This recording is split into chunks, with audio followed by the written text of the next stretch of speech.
శ్రీ మాత్రే నమః. 13 ఫిబ్రవరి 2025న మణిద్వీప వర్ణన. శ్రీమాతా నివాసం చింతామణి గృహం. ఆ అమ్మ మణిద్వీపంలో ఎలా అలలారుతుంది అనే విషయాన్ని కళ్ళకు కట్టినట్టు వర్ణించే చెప్పే కథ విందాం.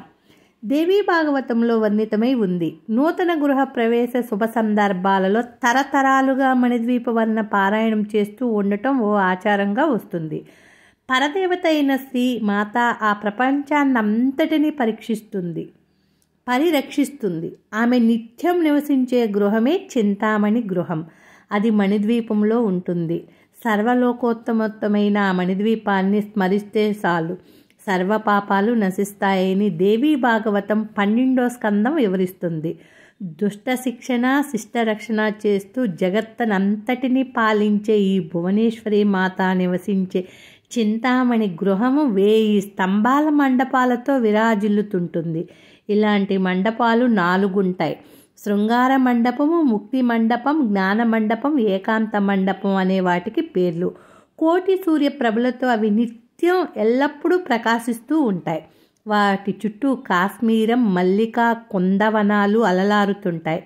ఆ వనాలలో కస్తూరి మృగాలు సంచరిస్తూ పరిమళాలను ప్రసరింపజేస్తూ ఉంటాయి. అక్కడే సుధరసపూర్ణముగా ఉండే ఒక పెద్ద సరోవరం ఉంటుంది. ఆ సరోవరం అంచులు సోపాలన్నీ అనేక మణులు రత్నాలతో పొదిగి ఉండి మనోహరముగా ఉంటాయి. ఆ సరోవరం మధ్యలో ఓ మహాపద్మవనం, హంసలాంటి పక్షులు ఎంతో ముచ్చటగా గొలుపుతూ ఉంటాయి. చింతామణి గృహంలో 10 మెట్లుతో ఉన్న ఒక వేదిక ఉంటుంది. ఆ వేదికకు ఉన్న 10 మెట్లు 10 శక్తి స్వరూపాలు. దానికి ఉండే 4 కోళ్లపై ఉండే పలకమే సదాశివుడు. ఆ పలకం మీద మాతా భువనేశ్వరుడు వామకములో కూర్చొని ఉంటుంది. ఆ మాతకు రత్నాలు పొదిగిన వడ్డాణం, వైడూర్యాలు, తాపడం చేసిన అంగదాలు అలలారుతుంటాయి.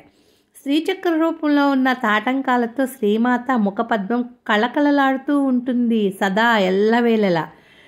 చంద్రరేకుని మించిన అందంతో ఉండే నొసలు, దొండపండులా ఉండే పెదవులు, కస్తూరి కుంకుము తిలకము దిద్ది ఉన్న నుదురు, దివ్యమైన చూడామణి, ఉదయ భాస్కర బింబ లాంటి ముక్కు పుడక, ఇలా ఎన్నెన్నో దివ్య ఆభరణాలు మైపోతతో శ్రీమాత అలలారుతూ ఉంటుంది. ఆ మాతకు పక్క భాగంలో శంఖము, పద్మనిధులు ఉంటాయి. వాటి నుంచి నవరత్న కాంచిన సప్తధాతు వాహినిలు అనే నదులు పరవళ్ళు త్రొక్కుతూ అమృత సంద్రంలో చేరుతుంటాయి. జగజ్జనని భువనేశ్వరుడి పక్కన ఉన్నది కాబట్టి ఆయనకంతటికి మహాభాగ్యము, శక్తియుక్తులు లభించాయని అంటారు. మాత నివసించే చింతామణి గృహం 1000 యోజనాల విస్తీర్ణంలో ఉంటుంది. ఆ గృహానికి ఉత్తరముగా అనేక శాలలు ఒకదానిని మించి మరొకటి ఉంటాయి.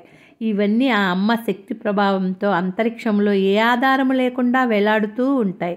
ప్రతి బ్రహ్మాండంలోనూ ఉండే దేవ, నాగ, మనుష్య జాతులకు చెందిన దేవి ఉపాసకులంతా చేరేది ఈ చింతామణి గృహానికే. కరుణారస దృక్పథులతో ఆమె తన బిడ్డల వంక చూస్తూ ఉంటుంది. ఇచ్ఛా, జ్ఞాన, క్రియాశక్తులు సమన్వితంగా ఆ మాత కనిపిస్తుంటుంది. ఆమె చుట్టూ లజ్జ, తుష్టి, పుష్టి, కీర్తి, కాంతి, క్షమ, దయ, బుద్ధి, మేధ, స్మృతి, లక్ష్మి అనే దేవాంగునులు ఉంటారు.